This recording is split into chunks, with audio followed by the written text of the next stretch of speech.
culture thing, sort of like the indie film fans. Those people who go to those films of the Magic Lantern all the time feel like they're in kind of a sort of an underground movement, basically above the people who go all the mainstream fluff and whatnot. And then anime is now considered to be mainstream fluff. So I do know what you mean, though, mainly because when I stumbled upon anime, it was actually through a new type magazine. I found the story, but all I know is when I looked it up, it just seemed so out there, and I've never heard of such a thing, that it just seemed kind of cool that I was getting into this thing that I have never heard of anyone talk about. Anyone else think the kind of novelty and the coolness of it wears off the more exposure it gets? Well, then you're talking about difference in media for like what it is versus. I mean, I'm not gonna lie, we're all like everybody's subject to it, but I don't see how much a movie, like if a movie grosses, you know, said millions and millions at the box office, it's not making any less of what it is. Yeah. You know, I've watched films, I've watched anime, I've watched different things that just. I mean, like Gintama, I love Gintama, and I'm not usually one for a mainstream anime that lasts 200 some episodes, but it's good, regardless of whether the fact that it's like 24 episodes that are really good, or 204 episodes that are really good, and so on and so forth. It doesn't matter how much exposure it gets; it matters how good the show is. Yeah, I tend to shy away from I myself tend to shy away from the more mainstream stuff or the lesser known. Like Saikano, Voices from a Distant Star, things like that aren't really as well known. Or I just think if it's getting exposure and it doesn't deserve the exposure, that's when there's a problem. I mean, like if you watch a show and there's billions and billions of fans for it, but you watch it and you're like, that's not that great. Why is it getting all this attention? And then it's like, why is it so mainstream? Yeah, K-On, Black Butler. What is the deal? But thousands of other people love it. It depends on your taste. I haven't really watched K-On yet, although I dig K-On. Well, I'm kind of a severe Beatles person. I've seen a lot of Beatles connections to it. Would I be led down a blind alley looking for that? Probably. Okay. But really, once you think about what's mainstream, though, like I skip out on a lot of mainstream titles because I've already seen it. Oh, okay. You know, like when by the time they get over here, I've already seen it. So I do skip out on it and go for stuff that's lesser known because it's something I haven't seen yet. Or something that was mainstream and then kind of died and is now mainstream again, like something like Fullmetal Alchemist. Like it had the first series and then it kind of died a little bit, but now with the second series, it's still mainstream again. It's like they brought up we already did that. We already did Fullmetal. Or then you have things like Naruto, One Piece, which go on forever and ever and ever. Yeah, Bleach too. Bleach goes on forever. One Piece, the manga's great though. Like the show really was nothing compared to the manga. Or like Yu-Gi-Oh! And Sailor Moon, which were actually better, have better plotline in Japan than they butchered it, bringing them over. Well, because there was they rewrote Uranus and Neptune to be cousins because they were lesbians in the original one. You know, because it was marketed as a little girl show. I watched it when I was a little girl. You know, so when you have stuff like that isn't exactly family friendly, you know, then you're gonna have to change things to make it more appropriate towards the audience that you're marketing for. So basically trying to retrofit a general audience show to a kid-friendly show. Yeah. Well, and even the manga was targeted at early, young teenage girls. Thus the reason for the I hate you for kids thought process. Sure, a lot of people think that too.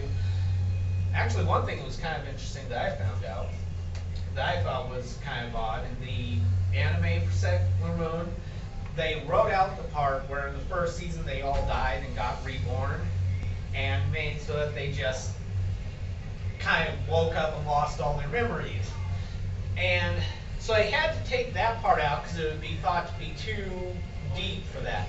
But they did actually leave in a subtle fan shipping between Mamoru and her biological daughter.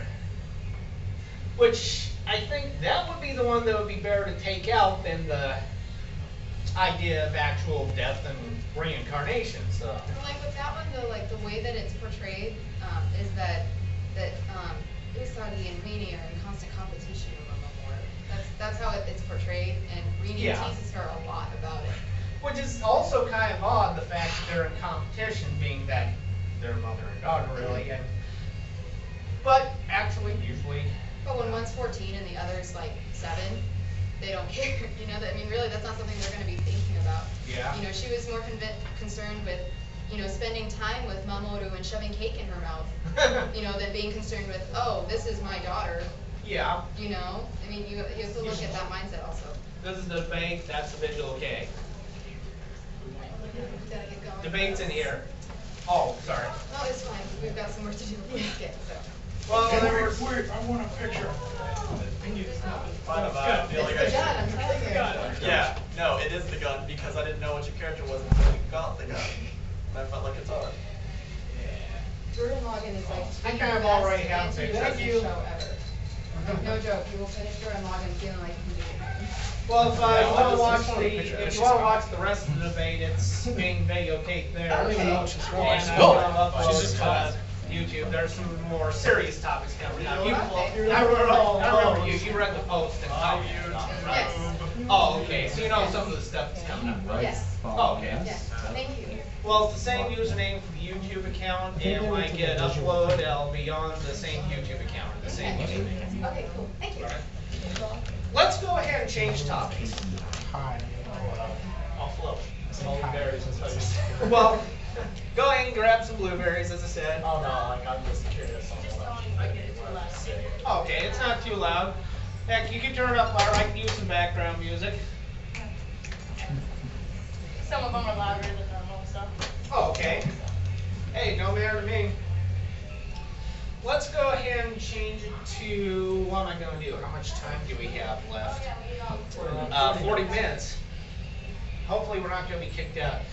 In any event, let's see, I'm trying to cycle through what we've covered here.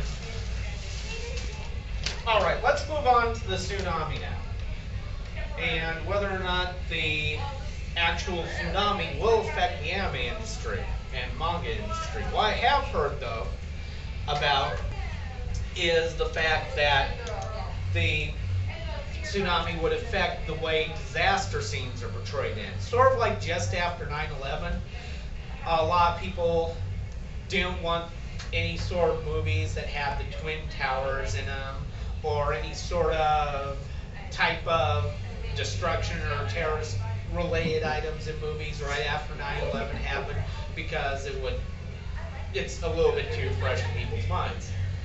And There's a lot of computer stuff. right after the tsunami happened, or just before the tsunami happened, there was one show called, I forgot the exact name on it, some like, I'm Not Really in Love with Oni-chan or something like that. Oh, I know what you're talking about. Or is it not? I know what you're talking about. I don't know the exact name in English or Japanese. My little sister can't do this. My little no, that's No. Orimo. Okay. This Let's was say after something Orimo, exactly. where it's not really about a little sister who's an otaku, but more about a little sister who has a older brother complex. Call it not really that love with my older brother or something. But the thing about that is, one of those episodes actually had a tsunami in it and over the screen, throughout the entire video on screen, there was an actual map of Japan with a tsunami warning throughout the whole episode. And they play it once, and right after they went through a run-through of the series once, the tsunami happened. Then they decided to, when they were doing the reruns of the show, they skipped that episode. Because about, 2 or 3 months right after a big earthquake and tsunami happened, you don't want that in a TV show that soon afterwards. But